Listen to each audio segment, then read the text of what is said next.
has public function foo and interface B class extend from interface A class.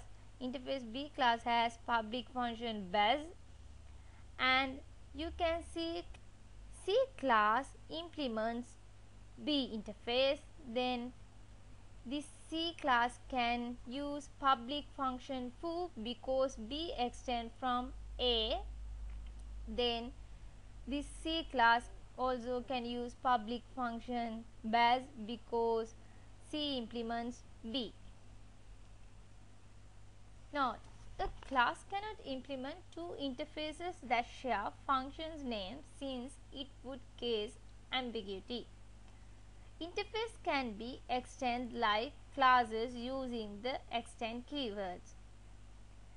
The classes implementing the interface must use the exact same method signature as are defined in the interface. Not doing so will result in a fatal error.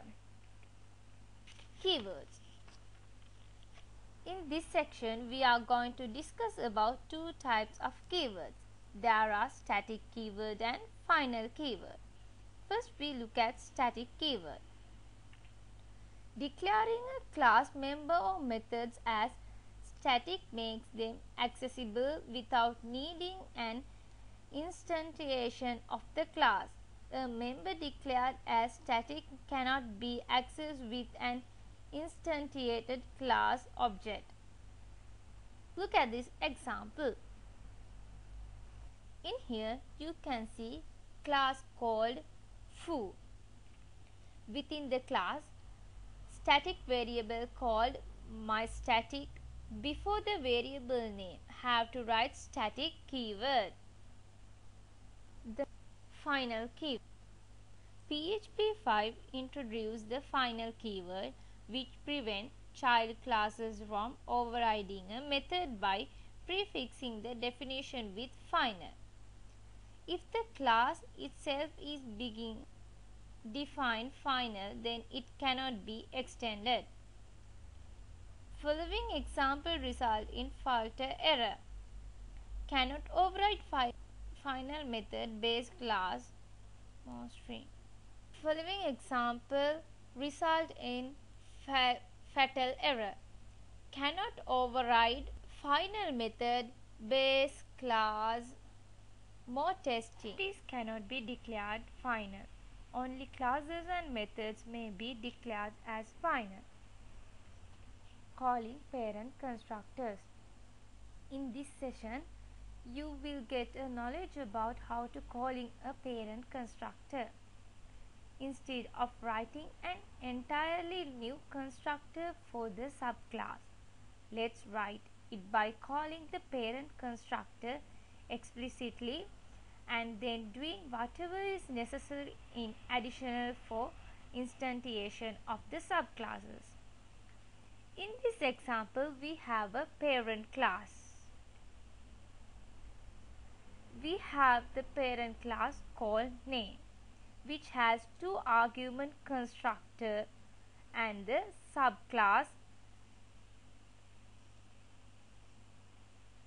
name sub1, which has three argument constructor. This constructor of name sub1 functions by calling its parent constructor explicitly using the double dot syntax, passing two of its arguments alone and then setting an additional field. In here you can see name double dot name. In C#, this double dot used to do inherit, but in here this syntax used for call to class called name and function called toString. This is confusing thing. It's harm to readability and understandability.